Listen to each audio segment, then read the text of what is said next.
የውጭ ሀገር ስራ ስምሪት አዋጅ ወደ ተለያዩ ሀገራት የሚደረጉ የስራ ስምሪቶችን በአግባቡ በመምራት የዜጎችን ክብርና ጥቅም ማስጠበቅ የሚያስችል መሆኑን የስራና ክህሎት ሚኒስቴር አስታወቀ። የህዝብ ተወካዮች ምክር ቤት ትናንት ባካሄደው ስብሰባ የኢትዮጵያ የውጭ ሀገር ስራ ስምሪት አዋጅን መርምሮ አጽድቋል። የስራና ክህሎት ሚኒስትር ሙፈሪያት ካሚል እንዳሉት አዋጁ በውጭ ሀገራት መስራት የሚፈልጉ ዜጎችም ክብራቸውና ጥቅማቸው ተጠብቆ በህጋዊ መንገድ እንዲሄዱ ያደርጋል ነው ያሉት።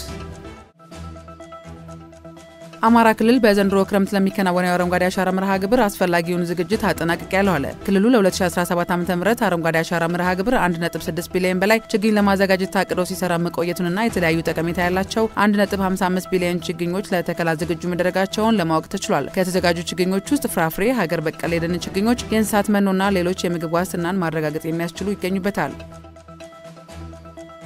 በደቡብ ኢትዮጵያ ክልል ከ2.7 ቢሊዮን ብር በላይ በሆነ ወጪ የከተማ ኮሪደር ልማት ስራ ተጀመረ። የኮሪደር ልማቱ በክልሉ 18 ከተሞች እየተከናወነ ሲሆን መንግስት 1.98 ቢሊዮን ብር ሲሸፍን ህብረተሰቡ ደግሞ 722 ሚሊዮን ብር የሚገመት የአይነት የጉልበትና ጥሬ ገንዘብ አስተዋጽኦ በማድረግ እየተከናወነ ነው። የተጀመሩ የኮሪደር ልማት ስራዎችን በሁሉም የክልሉ ከተሞች ተግባራዊ ለማድረግ ህብረተሰቡ ድጋፉን አጠናክሮ እንዲቀጥልም ጥሪ ቀርቧል።